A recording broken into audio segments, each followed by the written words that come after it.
overcome the incessant feeling of being trapped? So this is the question.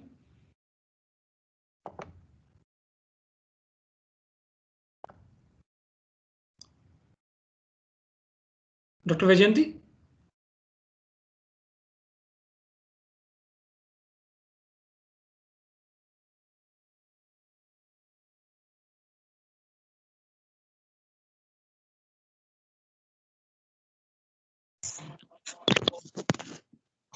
Okay. Who is answering? That question was for you, Dr. Vyjayanthi. Okay. That is how to overcome incessant feelings of being trapped.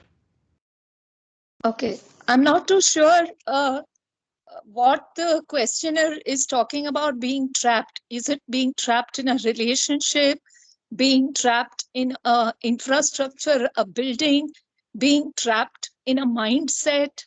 I'm not too sure in what context this trap is being mentioned, because the context can be different things. The context can be being trapped in a relationship. If you're trapped in a relationship, then you're not asserting yourself. You have several unmet needs, and that's why you're feeling trapped. Perhaps you'll have to take a relationship counselor and voice your needs.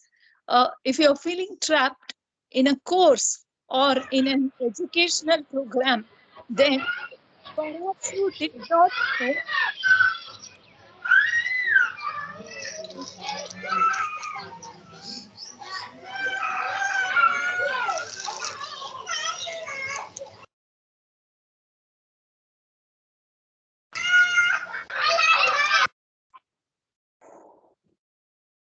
Can I continue?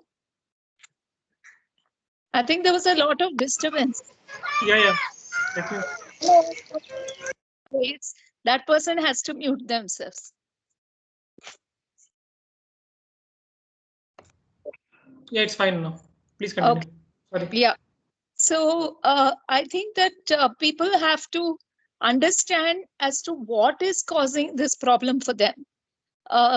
If it is as I said, is it a relationship? Is it a course? Or is it something else?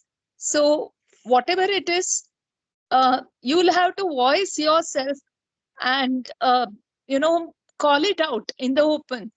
Trapped is almost like, if it is like a Stockholm syndrome, is it like somebody is holding you hostage? Like, is someone blackmailing you emotionally, saying, I did this for you, I did that for you, so you got to stay with me and you got to do things for me? Is that what you're feeling?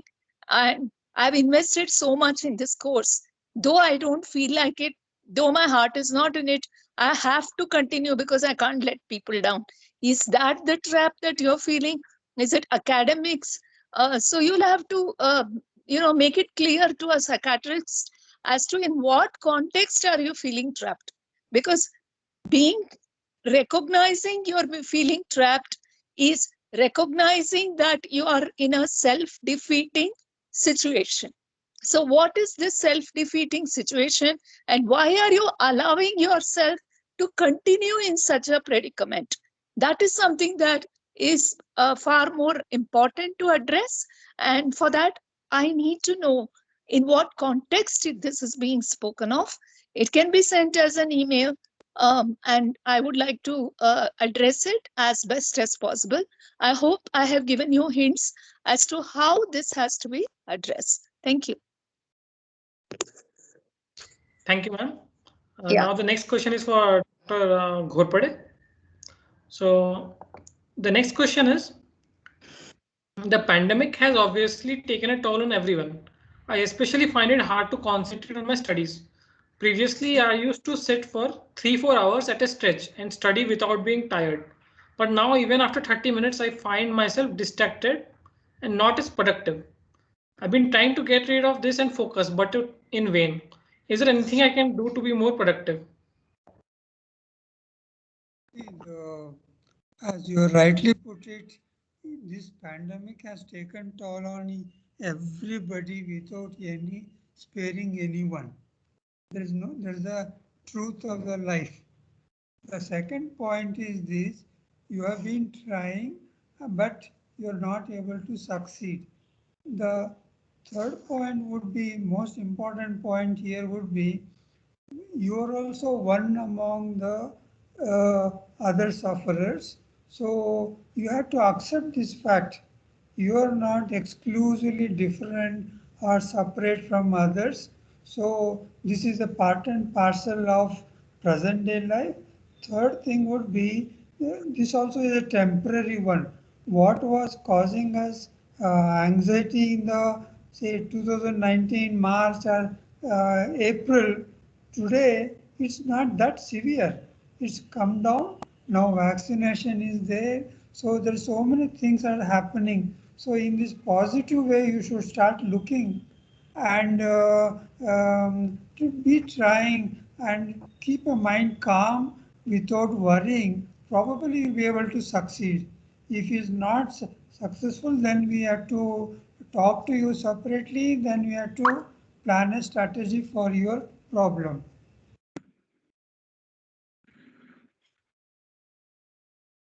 Thank you, Dr. Ghorpade. Now the next question is for Dr. Vyjayanthi. So the question is, I am seeing a therapist. I don't know whether it is working or not. I don't know whether I need it or not. How do I answer these questions? Okay, it's a very good question. All I can tell you is, if you are suffering from certain problems which you think are mere disturbances of mind and not necessarily morbid, for which you require a psychiatrist to interview you. Usually referrals to a psychologist or a therapist should go from a doctor or a psychiatrist, because a psychiatrist will decide whether the morbidity is a disease, it requires neurochemical intervention, or whether it is possible for mere psychological intervention. Now, psychological intervention is possible only in those who have sufficient ego strength. Ego strength is, at least you should have one confiding relationship, and two, you should have a source of income or education where you're progressing towards an active livelihood. So a person's concept, self-concept, evolves or develops and gets strengthened by both material welfare as well as psychological welfare. So only such people benefit from therapy because they have the ego strength to deal with their defenses. If I were to say that tomorrow that your father is extremely strict or disciplinarian, and he's the cause of an inner critic in you, and that inner critic is relentless and is persecuting you almost, and perhaps you have to reduce the contact with your father. It may be very difficult if the father is abusive and you're economically dependent on the father, you're emotionally dependent on your family, you don't have any other relationship, you don't have any other friendship, then it becomes very difficult for a therapist to suggest interventions. Okay, because then the contact with the father can interfere in therapy, father can even stop therapy. This happens repeatedly when there is economic or emotional dependence. Okay, and no form of psychosocial intervention can be planned by the psychiatrist or the therapist, whoever it is who is seeing the patient. So I think that you need to look at ego strength. And if you have the ego strength and then you are taking therapy, you will start seeing that you become calmer and you respond rather than react to situations. Okay, and you are more in control of your feelings. You get insights into a lot of problems, and you will get a lot of sense of agency, where you start changing your problems. You start changing your reactions to various circumstances, relationships, and problems in which you find yourself. You start asserting yourself, you start voicing yourself, life becomes happier. You start seeing the birds and you will start seeing the colors and you start seeing the sky, you'll feel happier. That means your therapy is working. And that means therapy is needed for you. And you are happier because of the therapist. And slowly your relationships will increase. And the quality of your relationship will change. You'll become much more open with your partner. You'll become much more open with your friends. You will be far more accepting of your vulnerability. You find yourself crying now and then, but you have the guts to be vulnerable, which you were not before. If all that is present, then therapy is working and therapy is needed. So it has to go through a psychiatrist, and you should not be suffering from major depressive disorder or a psychosis where you have loss of touch with reality and things like that. That has to be ruled out by a psychiatrist, and it has to be medicated if it is there. And ego strength has to be assessed. If there is sufficient ego strength, then definitely you can undergo therapy. And therapy will improve everything about you. It's like literally changing the way you look at the world. Your eyes are changed. Okay, the way you look at the world changes. If that happens, then therapy is working for you. I hope I have answered your question. If sir has something to add, he can.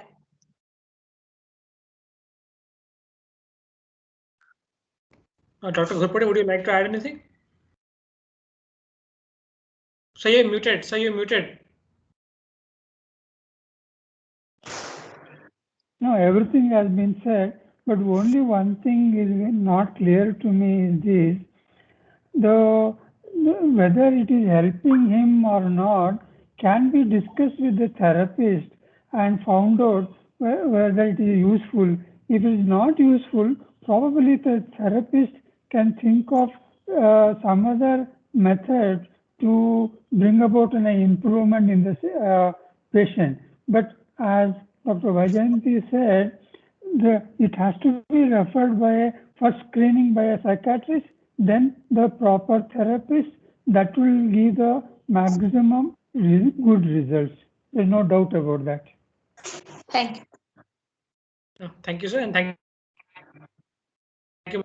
Now the next question, that is to Dr. Ghorpade. So the question is, I suffer from inferiority complex. I understand that two people have different journey and own struggles, but I still can't stop myself from comparing to others. And then I just sink in.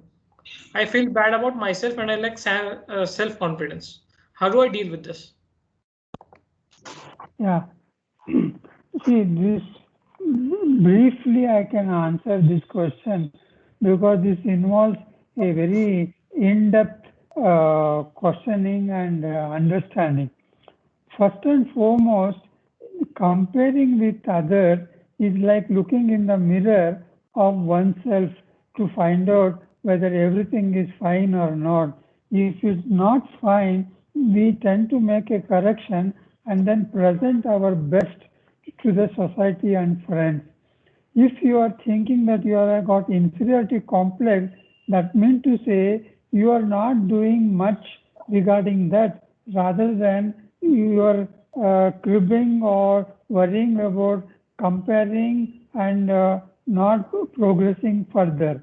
I would say only one thing: use this comparison with others like a mirror and use your discrimination, which you want to correct, which you don't want to correct.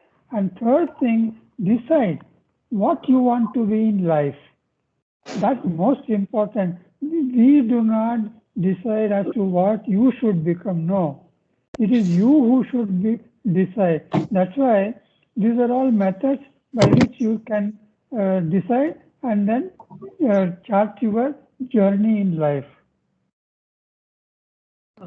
Thank you, sir. It was nice. Now we have our third panelist also as well. She's an external psychiatrist for IISc. She's Dr. Divya Ganesh Nallur. So, hello, Dr. Divya. You're muted, Dr. Divya. I'm sorry, I'm a little late in joining. Apologies. Yeah, no issues. Welcome. Thank you for joining us. So, Okay, I'll ask the next question to Dr. Divya. Yeah. So the question is, I'm facing troubles with my relationship. I feel like I need to move on because my partner, even though does not admit, but has done so already. But I'm stuck. I have been feeling this for like over a month now. I'm unable to take a decision. My partner refuses to meet with me and gives reasons that are clearly understood to be merely excuses. I'm not sure of what to do. If I feel if I leave, then it will give me a greater regrets. But staying on is making me feel low. So please help me. So, relationship difficulties are always one of the hardest things to decide on. And procrastination on whether to leave or stay in the relationship obviously is a very critical decision that a lot of us have to face in our lifetimes, maybe more than once. It may be a romantic relationship or it may be friendships that we are talking about. There are certain critical things that make it very clear when we have to leave, like things like abuse or physical or sexual or mental abuse or emotional abuse, uh, or very clear incompatibility, very clear lack of concern, or infidelity in a relationship. It actually makes things quite clear for the person involved, maybe, to give up on the relationship. But when the critical, the very severe problems are non-existent, but there are more compatibility issues or issues of lack of love or uh, a decrease in love or a feeling of uh, other, distancing, then the decision to whether to live in the relationship and try to make it work or um to break up is quite difficult, and understandably so. And it also depends on how many years you've spent with it. And there is a lot of research to say the more the number of years we've spent with a partner, the it becomes comfortable to stay in the same relationship. So there is always this dichotomy of comfort versus confidence, or comfort versus the strength to change the way we live. And you can't have both, the worries of change and the comfort, which is what we seek, that we want change but we want it in a comfortable way, which is what causes most of the dichotomy in our thinking, or the problems in why we can't make decisions, because we want to keep the comfort of having the relationship and uh, just being in our comfort zone, but we kind of think that it's not working and we want to move on. And so the answer to the question, should I leave or should I not leave, is a very complicated one. If you're struggling with it yourself, it's not very clear cut in you, you should really seek some therapy to kind of explore what is being difficult. Do you want to fix it, and how can you fix it? And if you can't, how do you leave, or how do you cut off from such a relationship? So it's not a very clear, you do this and this and you can cut off a relationship. Yeah. So but what you have to understand is what you're going through is very understandable. It's not different from what hundreds and millions of people go through every time there is a conflict in a relationship or there's relationship difficulties. The decision to take to either stay and make it work or leave is not easy. And it's very important that you don't stay in it just because of the comfort of it. And it's also very important that you don't just leave it very hastily. So clear observations of what you're feeling and what you're thinking, and keeping the emotions aside and thinking about it in a very non-emotional way, or exploring it in therapy, might be the best thing you could do. Thank you, ma'am. That was nice. Now the next question is for Dr. Vyjayanthi. So next question is, so it is again on a relationship. So how do people deal with loss of intimacy when dealing with a breakup during the pandemic? Okay, I think that they are talking about physical intimacy because of the pandemic, or is it the emotional intimacy? I'm not too sure. But distance, social distance, and lack of intimacy has been a part of the pandemic, in the sense, like, because it was the rules that were advised was to maintain distance. But I think you can keep contact with the person because you have so many electronic gadgets nowadays. You can even see the person, you can talk to the person. So emotional intimacy may not be missing, but physical touch, yes, there is a deprivation of some sort during the pandemic, which will hopefully disappear. As Dr. Ghorpade was saying, vaccines have come and people are becoming bolder, and treatment of corona is happening at home. And there is clear-cut guidelines as to what medication has to be taken during, even if you got infected by corona, and if you are not having any comorbid conditions, how it can be treated, how you should monitor yourself with pulse oximeter, how you should monitor the fever, etc. So I think with taking due precaution, people are living in a social bubble. Like, it's like a bubble. In a sense, same set of people are interacting. Like if there is one family and they've got one domestic helper and her family with one child or two children, every family is interacting only with that family.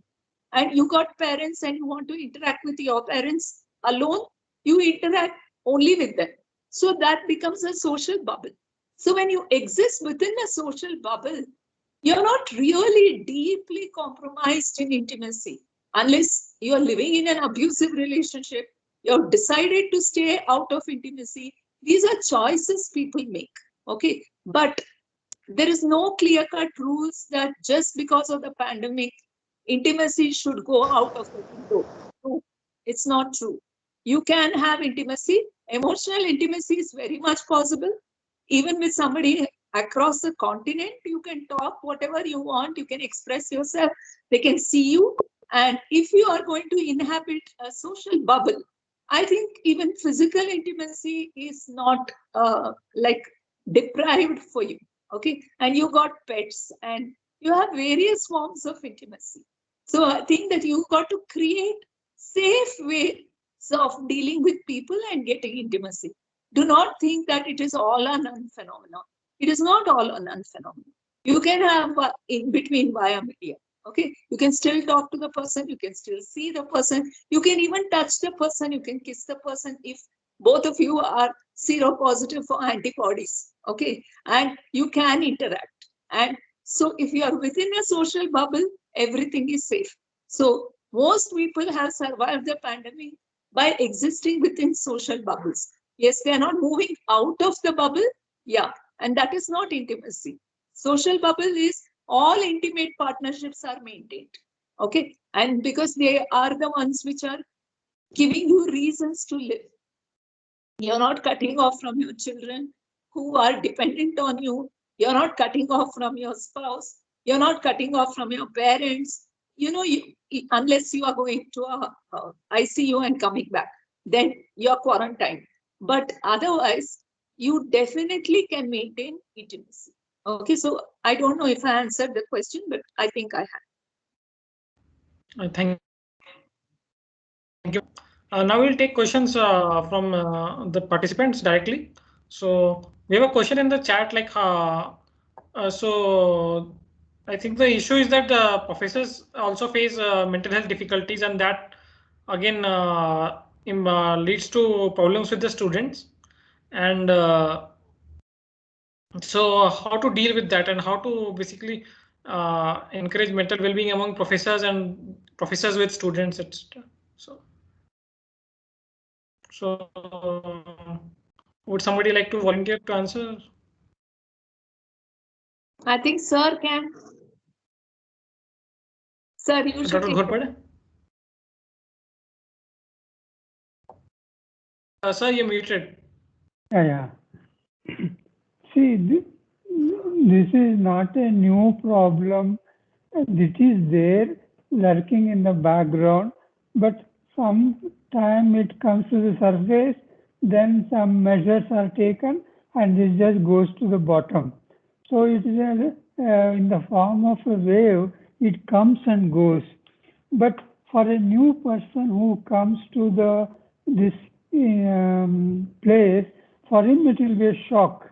But for a person who has been seeing many students over years after years, it will be a routine for that person. So where to or how to mend this, I think it's not one person's responsibility. It's a team approach, a good discussion, formal discussion with the authorities, I think is the solution for this problem, I feel. Because if they come and tell us, I think our hands are tied, we can't do anything. And if they go to the authorities, their hands also are tied. And the student is the one who suffers. So for the benefit of the student and the faculty, I think there should be some sort of a panel discussion in the closed doors probably, or a panel discussion if possible, the interested parties can come and join. I think some sort of a strategy has to be planned. Thank you so much, sir. Others. It was a very well answered question because it's a problem we are all facing. And I think you answered it beautifully and aptly. Thank you. Thank you. Thank you, sir. So now we'll move to the next question. The next question is for Dr. Divya. So the question is, I find it very difficult to get easily over small things. Like if I lose some money or any of my close friend narrates a small fight in their family, I get really disturbed, anxious, and find it very difficult to forget and sleep. Though I know I can't do anything to help or improve the situation, but still it troubles me a lot. How to calm my mind at these moments? Okay, so it's a lot of practice and training of the brain that will help you. So if you're generally a worrier, so small things kind of affect you significantly, and small things take up a lot of your brain space, then there is a lot of practice you will need to do to train your mind and brain not to do it. So some of the things that we ask people to do who are general worriers is obviously learn how to do relaxation training. Some of the relaxation methods we use are managing your breathing. So a lot of the time when we are anxious or worried, our breathing goes haywire. You're hyperventilating. So if you can control hyperventilation, and the way to control hyperventilation is by pranayam. So slow, steady breathing, such that your breath rate is less than 8 to 10 per minute, kind of calms the mind down. And it's also a distraction technique. When you focus on the breath and not on the thought, it helps in distracting the mind into something else. So one of the things you need to practice is pranayam. So when I say this to people say, I tried that when next time I panicked, it didn't work. It didn't work because you can't just try it when you panic. You have to do it all the time, and then it should become second nature, such that during the anxiety or the panic, you're still able to do it. Otherwise, during the anxiety or the panic, you're going to go into a hyperdrive, and you're not in control of things. And at that time, to control breathing becomes impossible.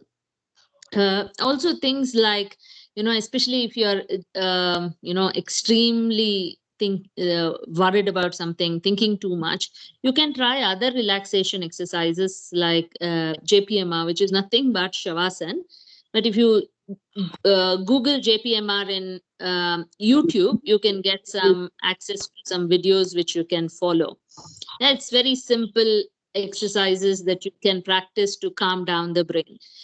The other trick I tend to use with my patients is every time a thought worries you, I ask them to pass it through two filters.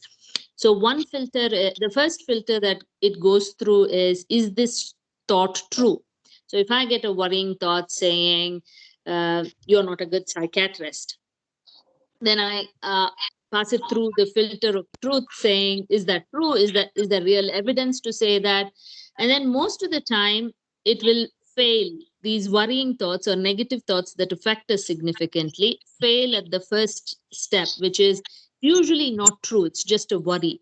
As soon as you recognize that, you need to drop that thought and say, no, I'm not going to dwell on this thought anymore because it's not true.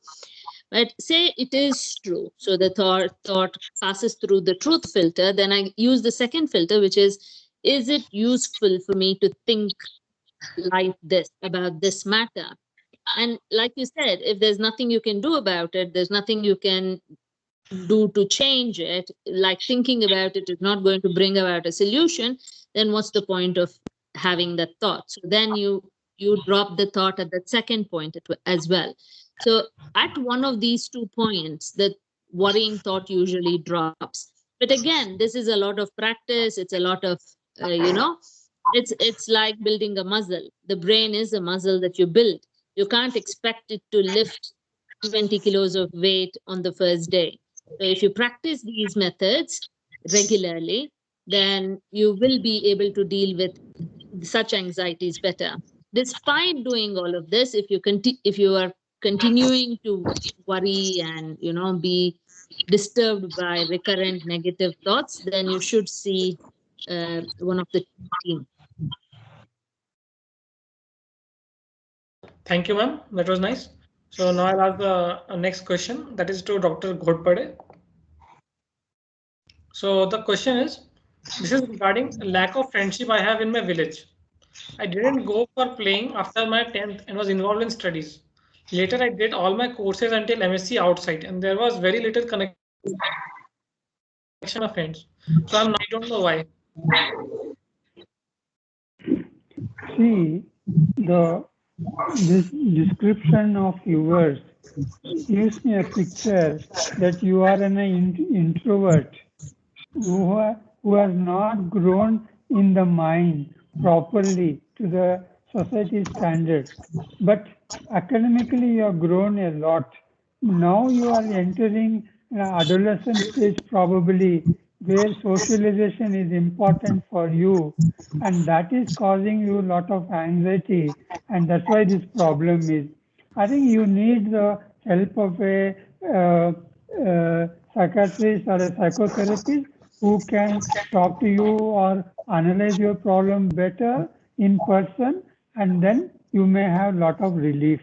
It will take a long time, I feel so. Thank you, sir. It was nice. Now the next question. So the next question is to Dr. Vyjayanthi. So the question is the okay? This question is more wellness center, but like are the mental health facilities only for students of IISc only? I think professors at IISc also need help. Are be open for them too? I didn't get the question properly. It's for basically asking if the facilities at health center and wellness center, they're available for professors as well or not? Yes, they are available, and they are availing those facilities also. I think Dr. Ghorpade also will be dealing with many referrals. Professors also come to us. Dr. Ghorpade, you are muted.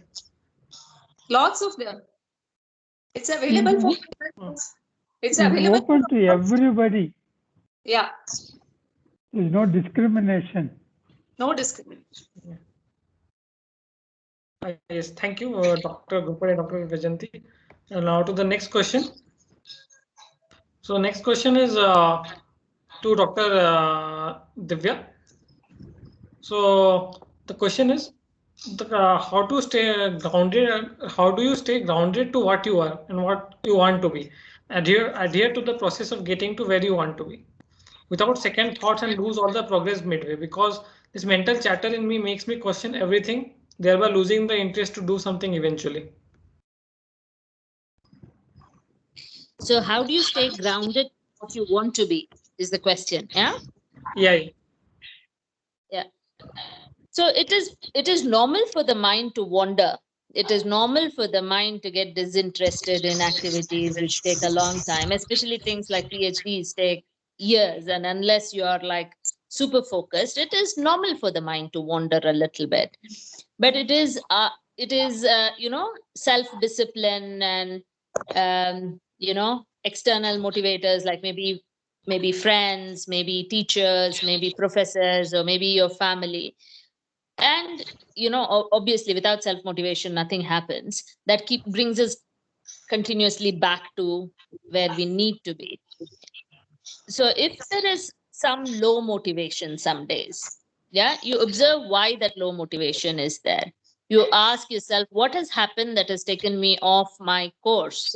So if you're a PhD student and you need to do something for the day and you're not able to do it, is it because you got a negative comment? Is it because the project is not going as it should be? Is it because you're worried, or is it because you're generally tired, exhausted, or is it because you've not had sleep? It could be a number of things why your brain is wandering away.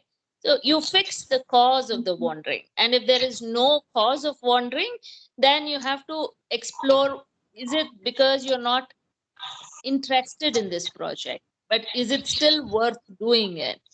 Sometimes maybe at the end of 4 years of a PhD project, you notice that you're not getting the results that you had expected, but it's still maybe worth finishing the project. I remember I've not done a PhD, but I remember doing a master's in psychiatry, MSc in psychiatry, and I had to write a thesis for that. And I had lost interest because the research project I had done was a negative finding, and I had no kind of inclination to finish writing it up and get my MSc. And I was like, that's fine, just give me a diploma certificate and that'll be that, because it's not very interesting to publish. It's never going to be published anywhere.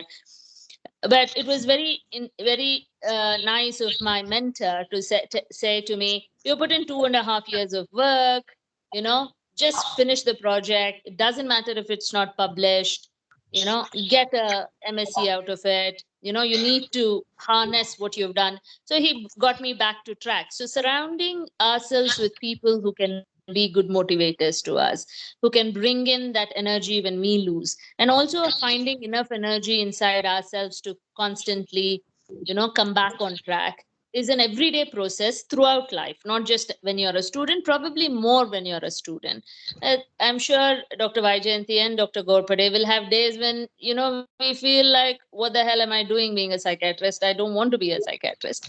But we find a way to come back, and we find a way to, energize ourselves and say, no, there are people we are helping. It's not just that I'm messing everything up. So it is okay. And we do come back. So that's a lifelong process. So whatever you've started right now about exploring why is the mind going away, how do I bring it back, is a learning process that you have to continue to do all the time. Obviously, if you are struggling too much with it, do seek out for help. Never refrain from asking for help.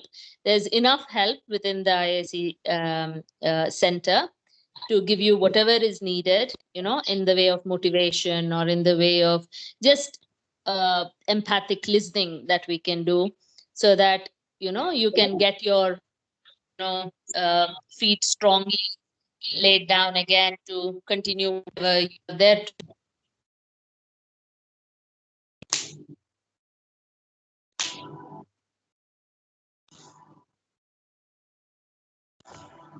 Thank you, ma'am. So, hello?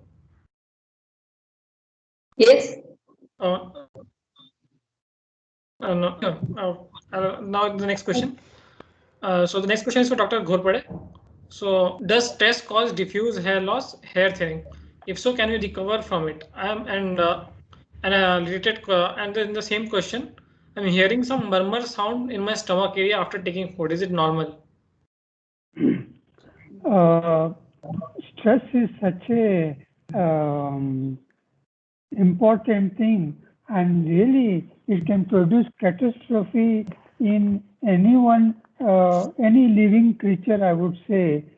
Many a time we will not be aware that we are stressed, but after the effect, it has done the damage and gone, Then we realize, oh, I was under stress. By that, everything, all damage would have done. Another important point here is stress can cause damage or affect from head to toe without sparing any part of our body. When that is the situation, there are so many other disorders which can cause, which may be the reason for your hair loss, or stress also could be the cause. Now, by treating the stress, we cannot assure, or nobody can say, I'm totally stress free today or tomorrow. Consistent stress free environment may bring down the stress, may reverse the physical changes that has taken place. If the physical changes are not restored, then your hair loss may not be stopped. That's one important point. That's a very complicated, vicious cycle of events, I would say. The hearing stomach singing is again an indication of your anxiety. Probably you have got the basic stream of anxiety, of which this hair loss and stomach singing are all part and parcel. So you have to learn to overcome this anxiety in this life. Thank you. I just want to add a comment. See, bowel sounds, normal bowel sounds, called as borborygmi. Okay, if I auscultate your stomach immediately after you eat, I will hear sounds because those are sounds of digestion. So some people have pathological interpretation of normal bodily sensations, especially when you are very anxious. You might look at a rope and you may think of it as snake. Okay, because it is your anxiety which is dictating your perception. So even somatic sensations can be misinterpreted if you don't have scientific knowledge. As per scientific knowledge, borborygmi is bowel sounds when normal digestion is going on. You don't pathologize it. Okay, so if it is butterflies in the stomach, it is different. You feel it's hollow. So, but you said immediately after eating, I'm hearing some sounds. Those could be digestion sounds which you are misinterpreting.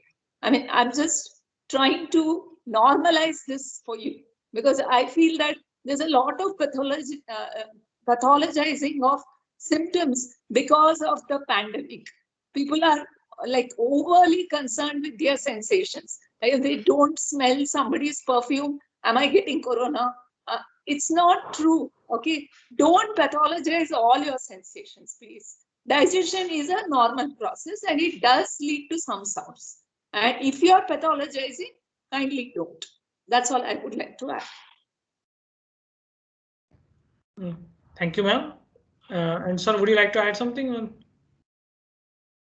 Oh, me, is it? Yeah. No, I don't want to add because more information I give, that can cause more problems in that individual. He'll start thinking of various kinds of problems. So I thought I just stopped at the right time. And as Dr. Vyjayanthi said, it's right, borborygmi sound is normal. There's nothing to feel abnormal about that. That's all. Thank you, sir, and thank you, ma'am. So now the next question to Dr. Vyjayanthi. The question is, I don't know why, but I have the habit of procrastination. I want to work hard, produce some good results. The desire to work hard has been drilled into me by my parents, and they disregarded sports time, etc. So when I'm with friends having fun time, it honestly goes inside my mind that I'm wasting time. But when I'm alone studying, after some time, I get exhausted and then I procrastinate of having fun with friends. Okay. This is like typically searching for the word which you wanted in the parlor on the stairs, as we call it. Okay, which is very common with perfectionists. And perfectionists tend to procrastinate a lot because many times they are subconsciously plotting what they want to do. And finally, when they bring out the final product, they do it at super fast speeds. I find that procrastinators, when they start working, they are much faster than their counterparts. And that might be one of the reasons why they procrastinate. Of course, it may make you feel better. But second part of it is that part of latency, before you understand the subject, best is to divide your work into very small bits. Divide it into very small bits. I mean, if a 5th standard child doesn't want to study, I will say that if he has got 1 month, I'll say start with 2 lines, then read 4 lines, then read 6 lines. Divide that work into as small a bit as you can and complete that small bit as a task. Then go to the next task. So then what happens? You are not procrastinating because you're at least done those 2 pages. If you were doing some work, at least 2 pages of work I've done. So that satisfaction you'll have. So divide it into as small bits as possible, your work, and keep a timetable.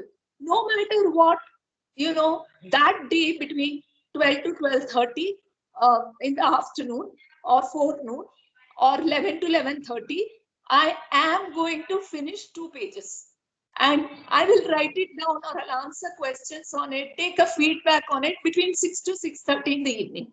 I'm just giving you examples. So what happens is when you make things very small, your procrastination will come down, and sticking to the timetable is better when your chances of achieving them are better. Sometimes you keep very high goals for yourself, then you procrastinate, obviously, because you feel you can't do it. It's just too much. It's like me trying to clean my house. If I say I'll clean 1 room at a time, 1 cupboard at a time, I can do it. If I say I'm going to clean the entire house in 1 day, everything will be in shambles and I will be crying in the middle of the hall because I won't be able to do it. In 1 day, you can't clean up an entire house with 5 bedrooms and halls and all of that. So you have to divide work, no matter what the work is, whether it is PhD work, whether it is housework, whether it is cooking, you have to divide it into small bits, plan it, and then stick to those plans. You will be able to. And that's why I said, make time for playtime, make time for study time, make time for loss of time also. Suppose I miss today doing the work, then I will do 2 pages extra tomorrow. Or, maybe just 1 page extra tomorrow because I missed out on working today. And develop self-compassion. Self-compassion is a very important quality missing in the students also, and in teachers also, and in everybody nowadays. Be kind with yourself first. Then you'll learn to be kind with others. Don't always criticize yourself and find fault with yourself. Be compassionate towards yourself. Then that inner critic will go. It's okay. One day you did enjoy with your friends. You became a little tired. You will make up for it. You'll read 1 page that day. You'll read 2 pages next day. Things like that. The key to your problem is, 1 is to break your work into very small bits. 2 is to plan and to stick to your plans. 3 is make time in your plan for loss of plan. 4, be self-compassionate and be kind to yourself and say, okay, 1 day I did not work. Nothing happens. You look at the whole scheme of life, years to come, decades to come. 1 day, 2 days don't make much of a difference, okay? And the procrastination is always for a few hours. That's why make the work as small as possible and achievable. When it becomes highly easy, achievable, you will achieve it. Make the work like that. Make it very small. Then you will achieve it. And then go to the next one. You want to arrange, just say I'll only arrange 1 shelf of my cupboard. You will arrange. And the next day I will arrange 2 more shelves. 3rd day, the entire cupboard is cleaned. But you have to go on persisting in that, not give up. Because it is easy, don't get bored and give up. Okay, continue to increase and build on it. Then things will be fine. I hope I have answered your question. Thank you, ma'am. That was really nice. So now the next question to Dr. Divya. So the question is, I feel so lost. My job hasn't been going well for quite some time now, and I'm more like a workaholic. Then they say, and so this makes me feel bad, and I fear that other jobs will also turn out to be the same. I'm so confused in life, and also I get really anxious for minor things and feel that I'm good for nothing. I just don't know how to sort things out.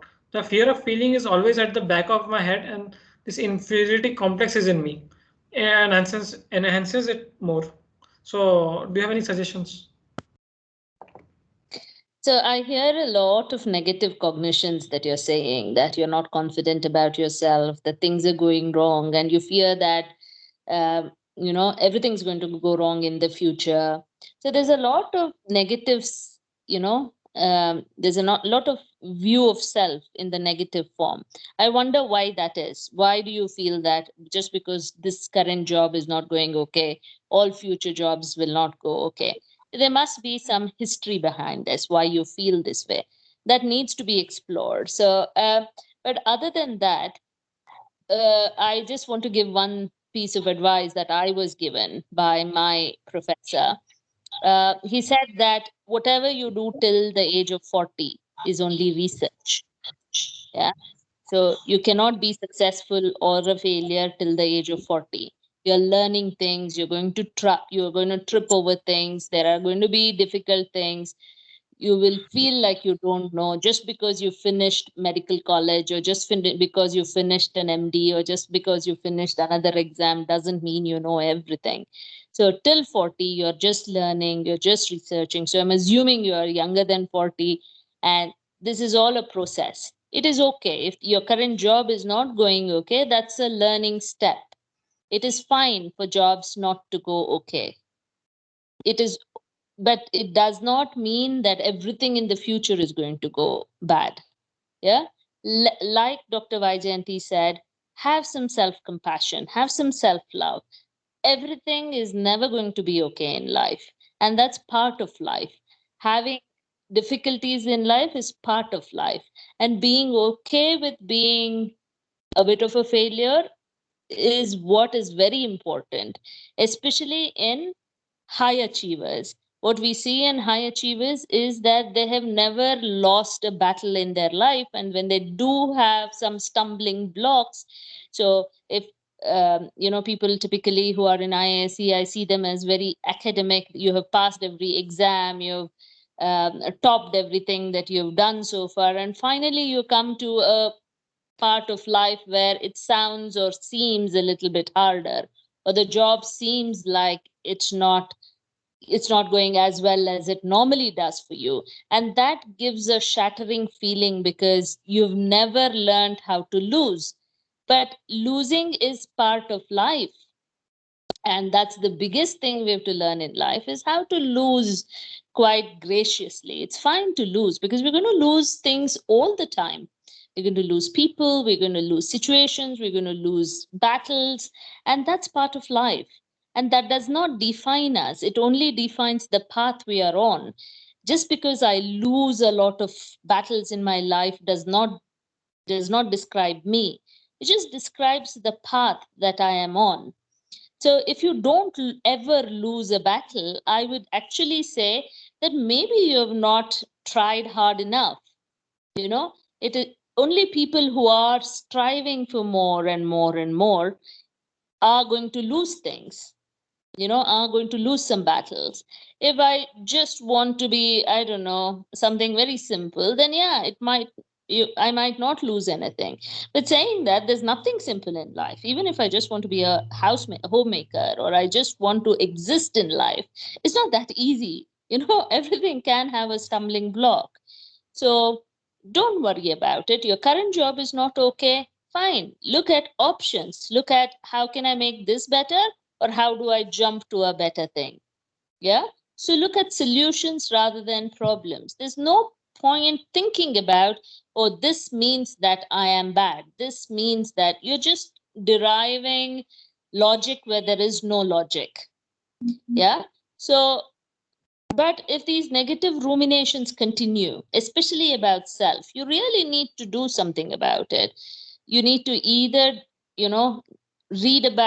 read some self-help books, try and see if you can modify the way you think, or get into therapy and, try and work your way through these negative thoughts. All of this, I feel, is also part of, so because this is a one-way conversation, it's very hard to find out which of you are actually struggling with like a serious mental health problem and which of you are struggling with a problem with general growing up. Yeah. So I think I'm still growing up. I'm 43 and I still think I'm growing up. There are lots of things I don't know. And if I knew what I knew at 40, when I was 30, I'd be a much different person. And I'm sure that's the same case that when I'm at 50, I'll know a lot more than what I knew at 40. So it's a growing up phase. It's fine.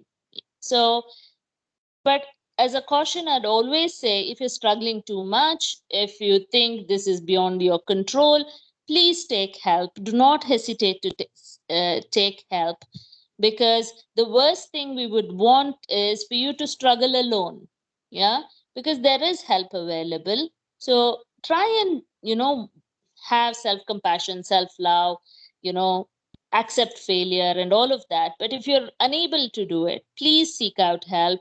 Do not hesitate. There is no no one's going to judge you for taking help.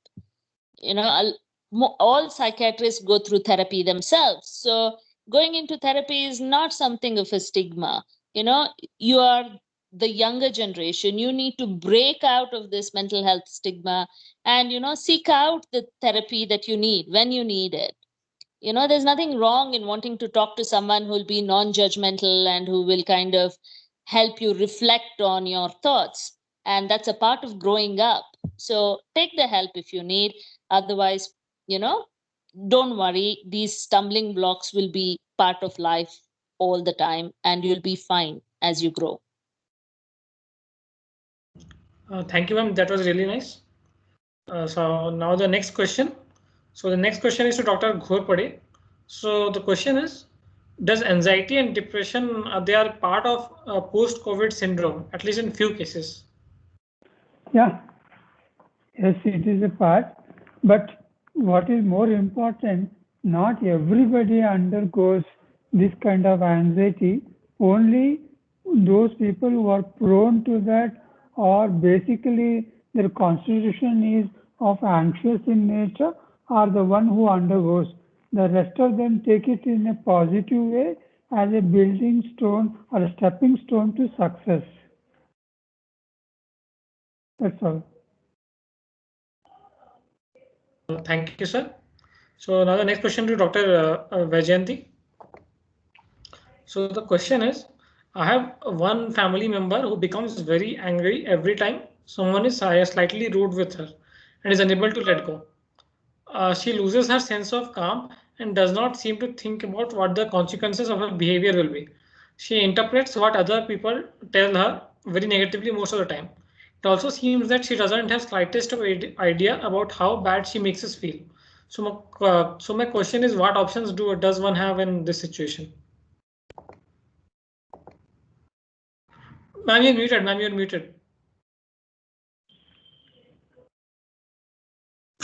See, I think that conflict resolution is a skill. Okay, and especially interpersonal conflicts. That means conflict between two individuals, how to resolve it. Very often people get into repetitive patterns of behavior with each other.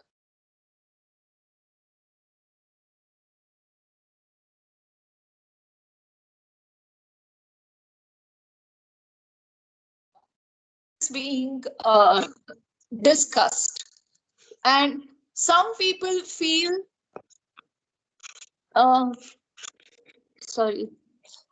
some people feel more threatened by when emotional matters are discussed, and they kind of tend to leave the conversation or get very, very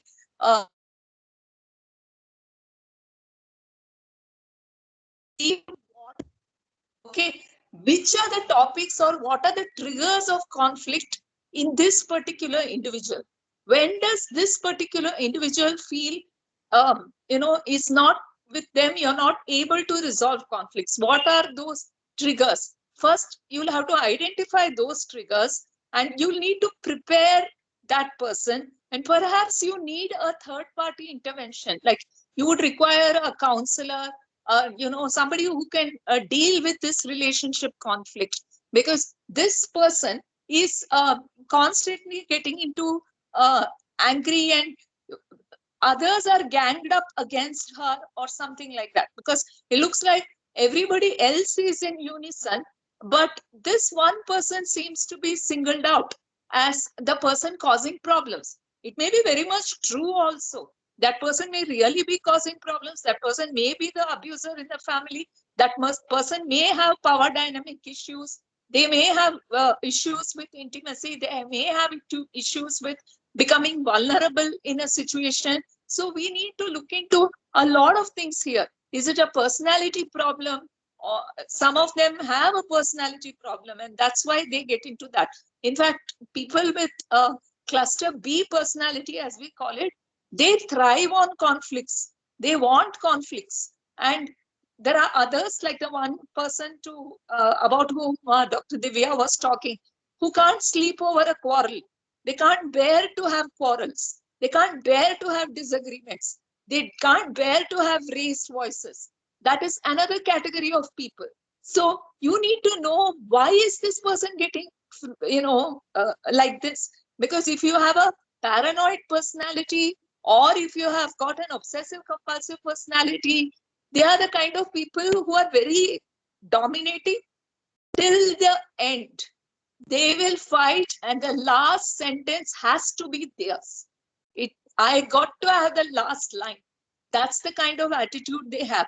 If you're dealing with someone like that, then you'll have to think of various ways of distancing yourself from that person. Okay, then I would give you different suggestions. But if you're dealing with someone who is getting threatened or getting triggered by certain themes in conflict, then we could identify that and resolve that in a different way. So it is important, do not brand somebody as bad or angry, and she's always a problem, and she's the cause of all of this. And don't brand somebody, especially within the family, and don't isolate somebody. Don't give them silent treatment. Try to have conversation with them. Try to keep channels of communication open always, okay? Because that's the only way we can get through to each other. If we don't speak to each other for years, then coming back together is going to become next to impossible. I don't need you, you don't need me. We'll reach a point of no return. And then it's very hard to make up. The quicker you make up with quarrels, easier it is to come back. The longer the gap you give in communicating with each other, the distance only grows, and you become strangers. It's very easy to become strangers, especially even with family members. So I think that Corona, if it has taught us anything, it has taught us that human relationships are very valuable. And once lost, you feel bad. You will miss that person. So try to make up, try to get a relationship counselor, try to see the areas of conflict, try to see if the person really has a problem. Let's analyze, let's talk it out, let's bring it all out on the table and see how best we can resolve it. Okay, that would be a better way. Thank you. Thank you, ma'am. That was really nice. So now the next question is to Dr. Ghorpade. So the question is, for many days I'm getting heavy scalp burning on my head. I feel like big fire is going on my head. I've consulted doctors, taken medicine, still it is not reduced. What is the solution for this? This is a form known as somatoform disorder, which could be of psychological in origin, but before finalizing that it is of psychological origin, we have to rule out so many other organic or a physical condition. I don't know which kind of specialist you have visited and what treatment you have taken. Probably you require a proper assessment with a psychiatrist and then we can assure you whether we can give some help to you or not. Thank you, sir.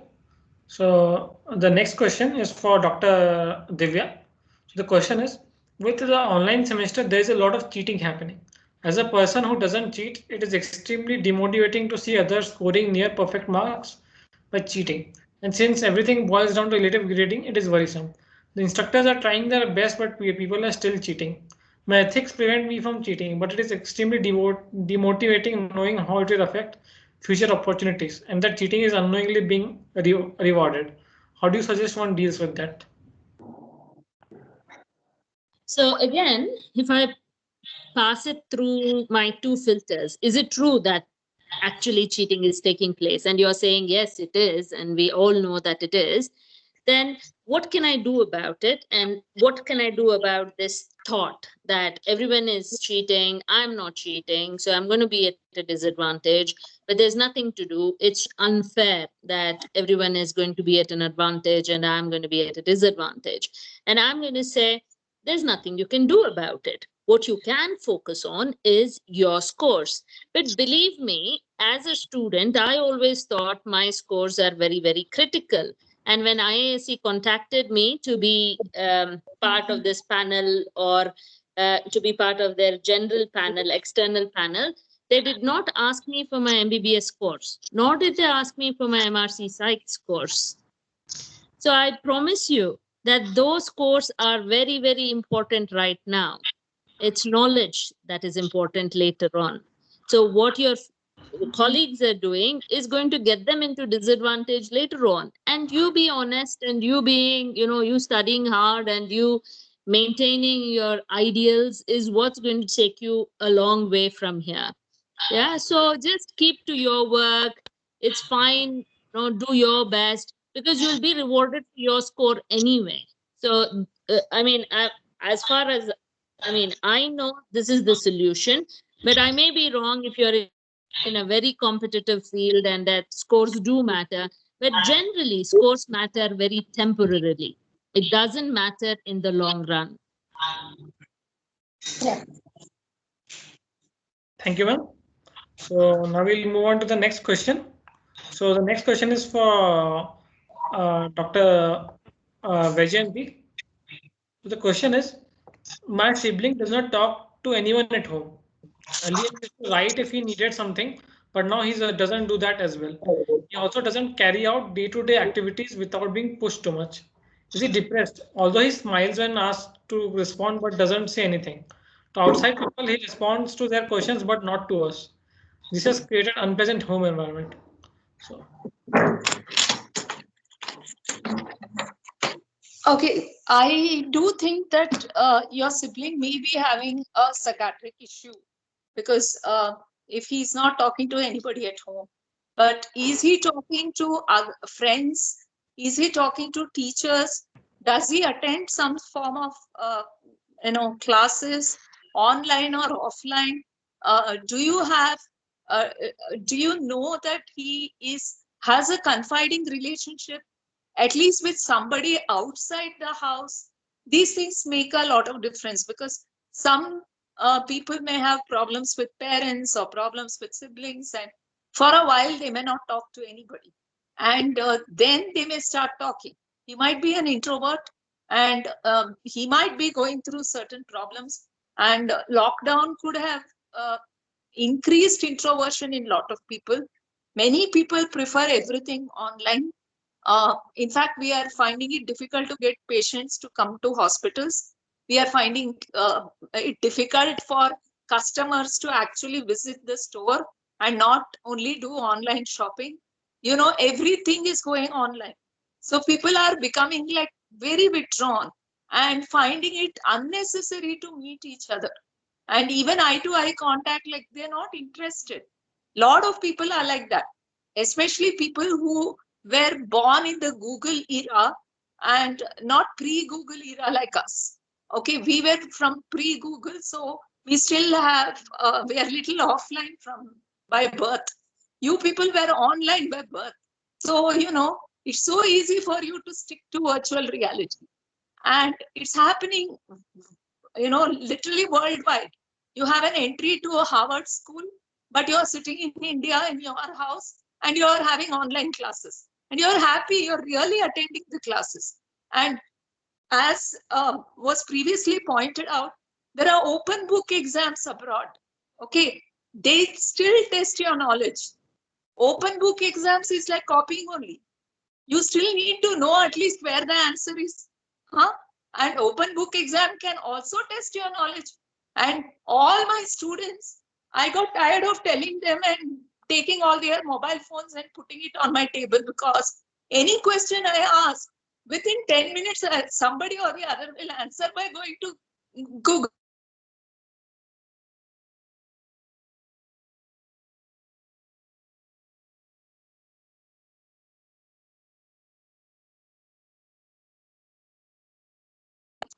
And it's very tough for people to, to stick to, real life events. So I don't think that it should bother very much. Okay, so I hope I answered the question more or less. Thank you, ma'am. A lot of this, phone calls. Yeah. Okay, so now we'll move on to the next question. So the next question is to Dr. Ghorpade. So the question is, I find that my mental energy is very low for quite a while now. I used to be able to put in a lot of time to work and studies, but nowadays I feel saturated with even small experiments, even to the point that I have to stagger them over multiple days. On personal front, I keep neglecting basic things such as bath for multiple days. I do get motivated and have occasional bursts of action, but it soon fizzles out the moment something goes wrong. Is this a normal part of academic life, or should I be worried? I feel I'm in a survivor mode. Yeah, this could be a part of your academic life, but I won't say no. But the picture is very, very, very strongly suggestive of a depression. I think you need a proper assessment with a psychiatrist to know whether you need medication or not. Don't wait for a long time. Please contact a psychiatrist of your choice at the earliest and get some relief. Thank you, sir. So now we'll go to the next question. So next question is basically on stress. So some background regarding the question. So I sold my mom's chain to pay the admission fee at IISc. Father was jobless due to COVID-19. I'm currently in first year MTech student at IISc and I wanted to pursue research in my career. My family condition is forcing me to take a job even though they don't explicitly mention about it. I have planned to convert my MTech to PhD, but I'm not sure if I will have enough CGPA. Since electricity is unstable and low network in my village, every time I have to run here and there to attend the classes. 15-minute quizzes are the most painful ones. Mostly I'm not able to submit it on time due to network and current issues.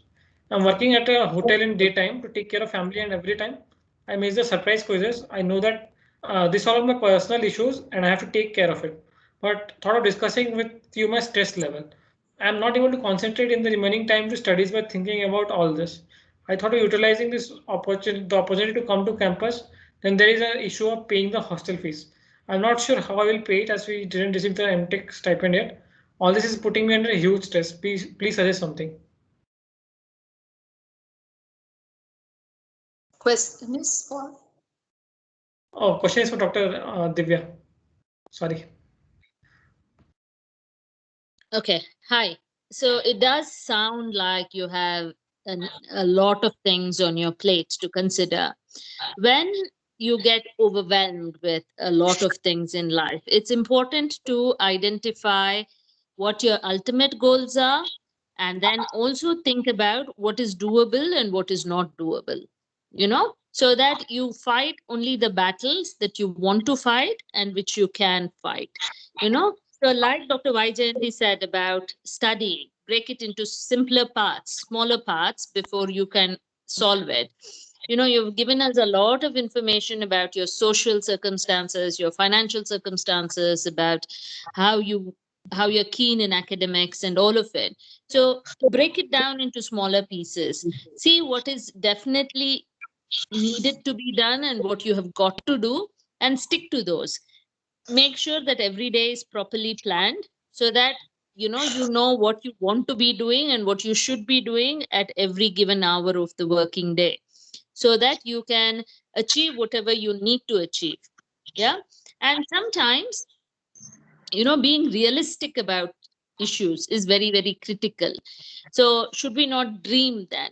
No, we should dream, but there is a difference between dreaming and creating pipe dreams. Pipe dreams is which are generally not achievable. Like, I want to be the Queen of England is a pipe dream. Yeah. But I want to do well in my career to this level is a dream that may be hard to achieve, and it's okay if I fail in it, but it's achievable. So make sure your goals are smart, make sure that they're measurable, that you can achieve it, they're achievable, and there's a time limit, and give yourself small goals initially.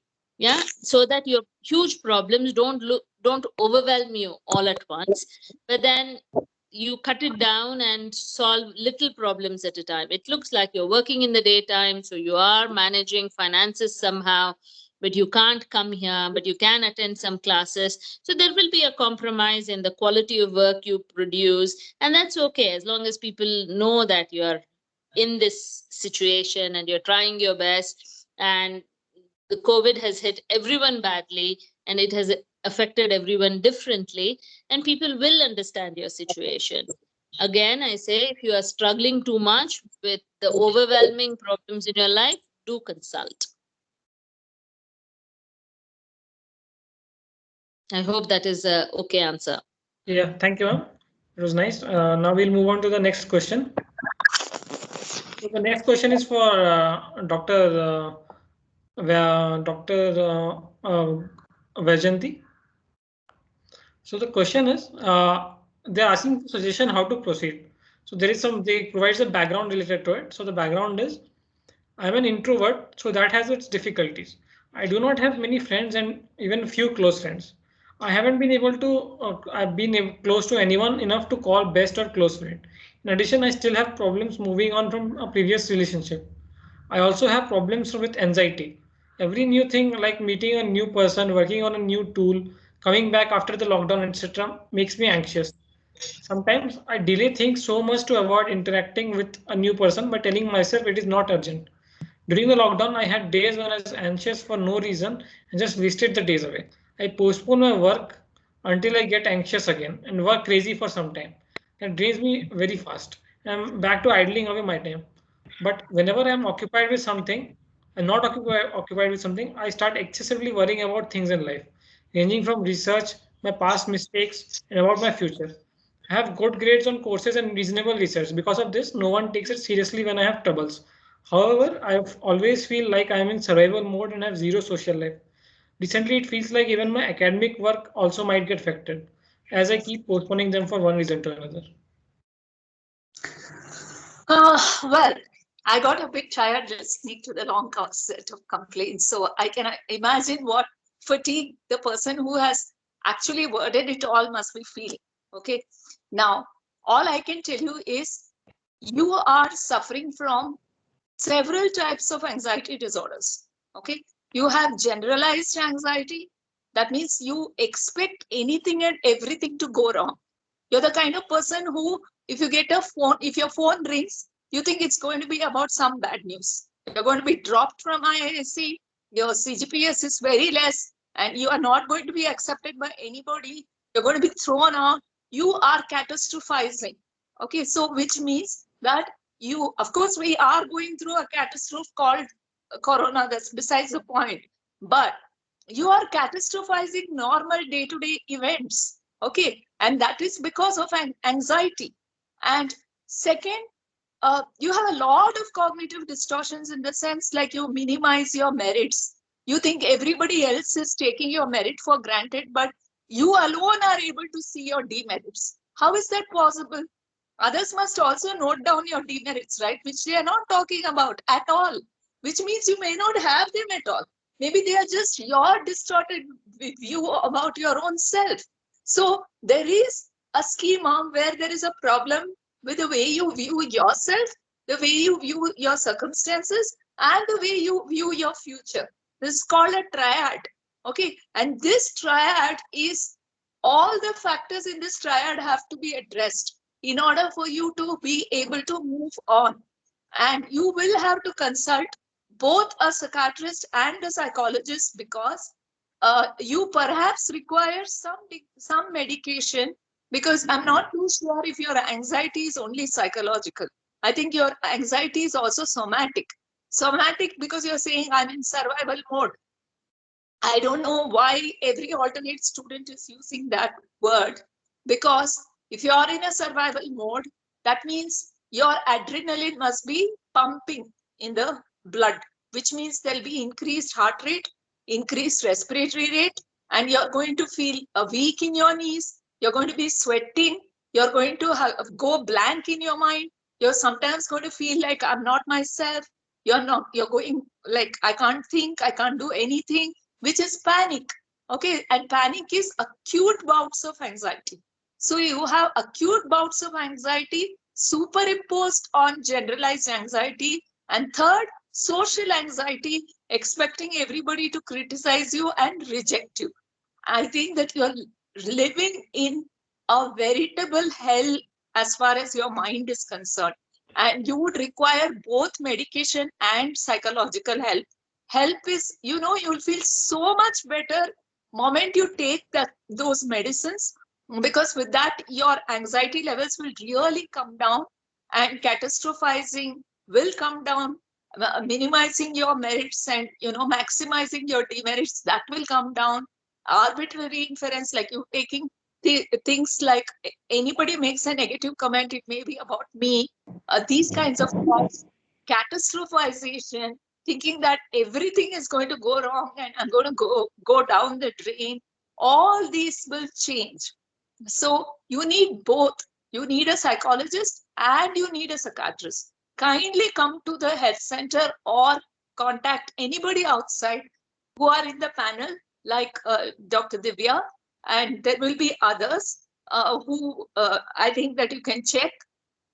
Please consult somebody, and then we will take this matter forward, because this anxiety is like, has multiple types of anxiety you're suffering from, and this cannot be solved by one talk that we are holding here for in general.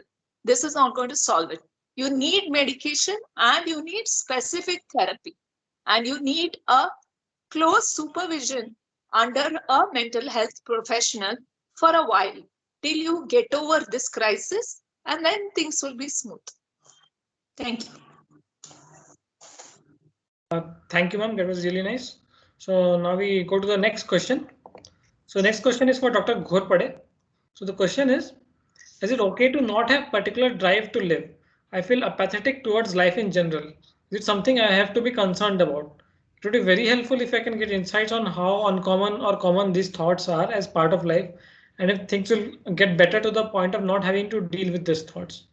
Any words and practices that can help soothe this state of unsettlement, I would be very grateful for. Overall, I can say your attitude is more of pessimism rather than optimism. That is not very good indicator of a optimum mental health in you. I would suggest to you to introspect into your own mind and find out as to why you are pessimistic. If you cannot, probably you take the help of a professional, and I think your mental health index can be improved, I feel.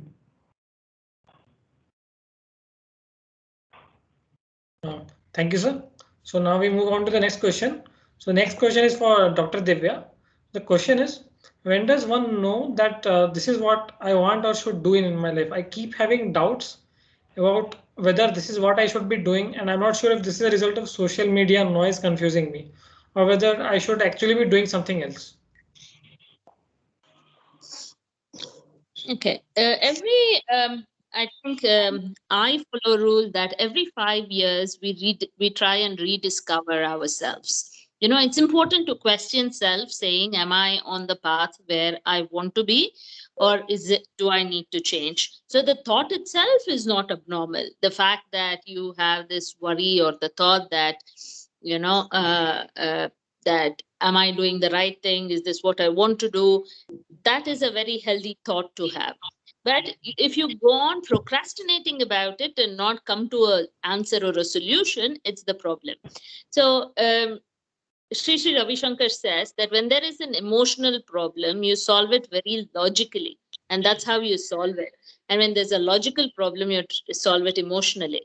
Like your problem is, you know, should I be in the same job or same course, or should I change? Is this what I want in life, or there's a lot of emotion involved. So put it very logically as to like the pros and cons of the current job or course that you're doing, what you like about it, what you don't like about it, and think about alternative paths you might want to take and put pros and cons for those too.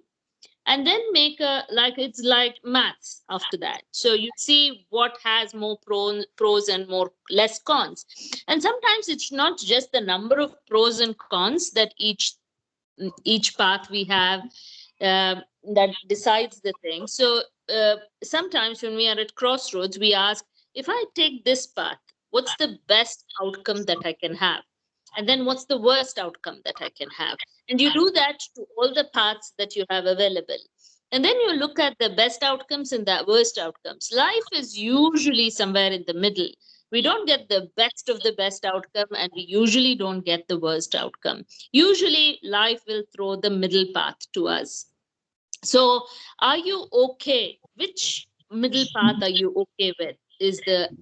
Will lead you to the answer as to which path I want to take. But sometimes it is, which is the definite worst possibility that I don't want. So rather than, oh, I want to be a professor in maths, or I want to be a IT consultant. I don't know what your current problem is, but I'm just randomly randomly telling things. So if you are thinking that it might be better if I am in a IT field, then you try and say that, okay, fine, what's the worst outcome if I leave this current course and go there? And maybe that worst outcome you're not happy to go through. Yeah. So use logic to deal with this emotional issue, because a lot of the times otherwise you're constantly thinking, shall I do this, shall I do that? And if you're constantly moving from one thing to another, you're more likely to lose everything. I hope that answers your question. Thank you, ma'am. Now we'll move to the next question. So the next question is to Dr. Vyjayanthi. So the question is, what are the signs to look for in a stressed person to understand that professional help is required? Okay, you want to look for in a stressed person. Yeah. Okay, stress is basically not being able to meet the demands of a task within a given stipulated time because of a perception of lack of capacity within oneself or inability to finish it within the time frame which is given. So both of this can stress a person. So what have you to look at? You have to look at whether the person is suffering from low self-esteem. Okay, because if you're in a job where you're repeatedly made to feel like you are not good enough, others are being acknowledged and you are treated like dirt, you are going to develop a low self-esteem over a period of time. You're going to feel like maybe I'm not good enough, and everybody else gets praised and you never get praised. You will feel stressed. So stress can be, contribution of stress can be because perception of one's own achievement is very much colored by one's environment. I think finally people are recognizing it after Corona, that your environment has such an important role to play on you. All internal locus of control, we psychiatrists used to talk, that everything is within us. like Aham Brahmasmi types. You know, it's all to do with me. If I am great, then the whole world is going to be great. It's not true. Sometimes the whole world is not great and it has an influence on you. And you know, you can't remove the subject from their collective or from their environment. And this is something that we need to stress upon because of corona and because of all that is going on. So in a stressful person, you have to look for low self-esteem, poor social contacts. The person looks like he doesn't want to interact with anybody. Social withdrawal. Third, you know, small mistakes, which might show that, like forgetting things, forgetting what is very important to him, like forgetting a friend's birthday, or forgetting mother's birthday, forgetting some festival, certain things that repeated forgetting could also be a part of it. Because see, cognitive deficits because of depression are not well stressed upon. People go on stressing about cognitive deficits which are because of schizophrenia, because of psychosis, etc. But people do not take into account that cognitive deterioration or cognitive deficits are found even in depression. In depression, the amount of time a person takes to react to anything is increased. So they're very slow to react. They're very slow to respond. And they are like, they don't move at all. Like they're sitting in the same posture and maintaining postures for hours together and things like that. So you have to look for signs of depression, signs of anxiety, signs of obsessive compulsive disorder, which is a very fourth most common anxiety disorder. And these are the disorders that you have to see. And you also have to see whether it is just stress that the person is undergoing, or is the person undergoing something more than stress? Okay, is it harassment? Is it abuse? You have to look at if the environment is the cause and you think that this person has to get stressed in this environment. That means, are you underestimating the stress or are you overestimating the stress? Because the person has to answer. Whoever has asked this question, I'm sure it's about himself or herself. So you need to look for these signs. And if you're repeatedly having low self-esteem, ideas of hopelessness, helplessness, worthlessness, passive wish to die, like I sleep tonight and wish that I don't want to get up tomorrow, I don't want to see tomorrow, I don't want to say hello to anybody tomorrow. Okay, if that is a passive wish to die, and that can also be quite pathognomonic of depression. And anxiety and depression are like brothers. You cannot have one without the other. So usually they coexist in the same person. So look for both anxiety and depression if you're looking for stress in a person that requires professional help. Okay, if they meet the criteria for an anxiety disorder or a depressive disorder, then it would require professional help. I hope I answered the question. Yeah, thank you, ma'am. Now we'll move on to the next question. So the next question is for Dr. Divya. So the question is, how to convince someone that it is time for professional intervention to sort out the mental health? That's one of the biggest challenges sometimes, is to convince the person who is unwell to get into treatment or therapy. So in milder cases, it might just be that the patient wants to try other things, continues to feel that they can overcome it with their own strength or willpower and things like that.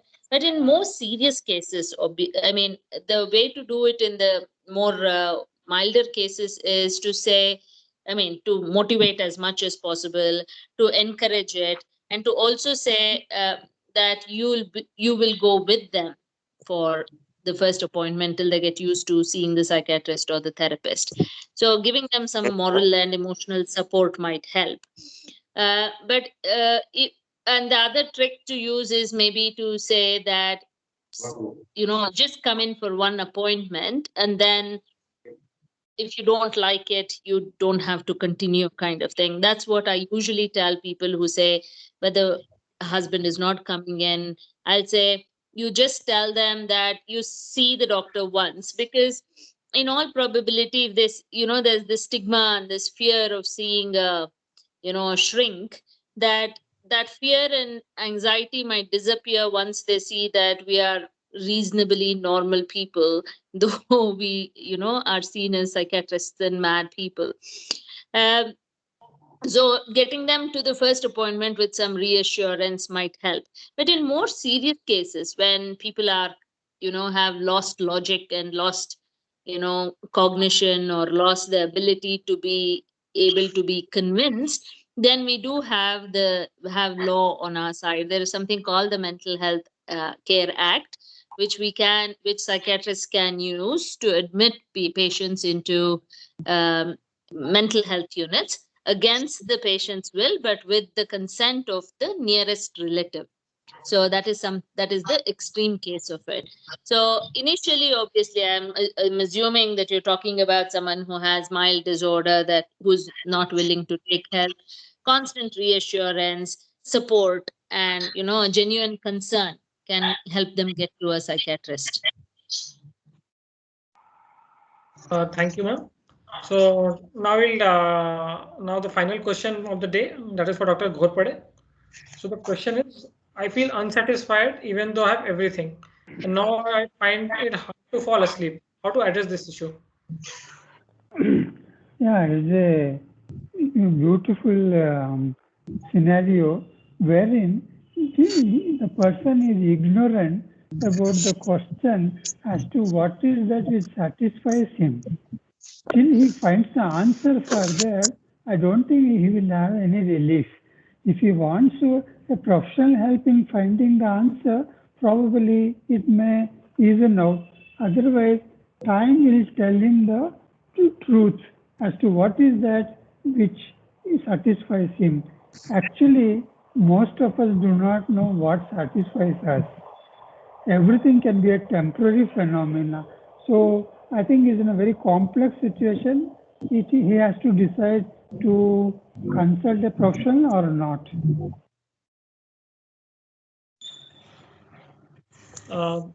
Thank you. Now we'll take a question from the the people viewing. So somebody raised their hand, so they can ask. Hello. Kavita, raise your hand. Audibility is poor. Okay. Yeah, we can't hear you, Kavita. Yeah, we can't hear.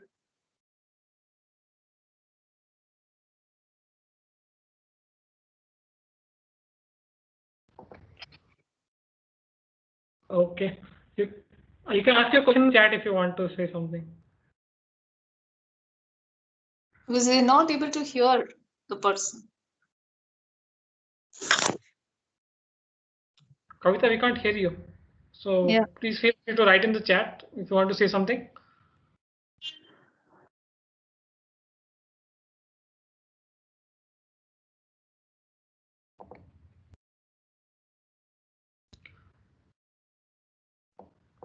So okay, so now we've reached the end of the event. So I would like to thank all the panelists who gave such nice and insightful answers to all the questions.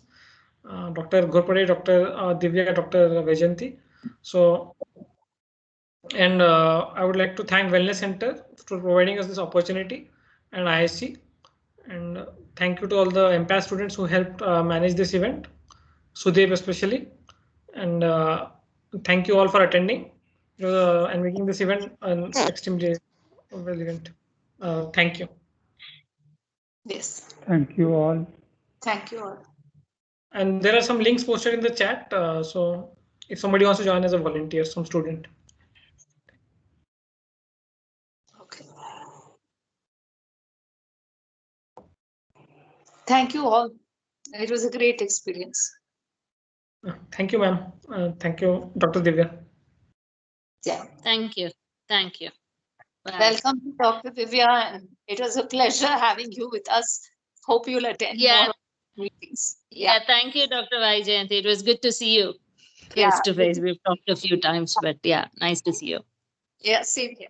Yeah. Okay. So Bye. thank you. Bye bye.